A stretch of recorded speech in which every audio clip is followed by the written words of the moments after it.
Hey guys, let's marinate this chicken for dinner. We have garlic powder, we have black pepper, we have chili flakes, little bit of salt, and of course lemon herbs garlic. A little bit of honey,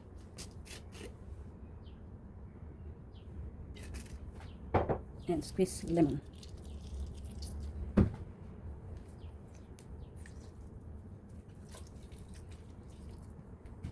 Then we marinate for about 1 hour.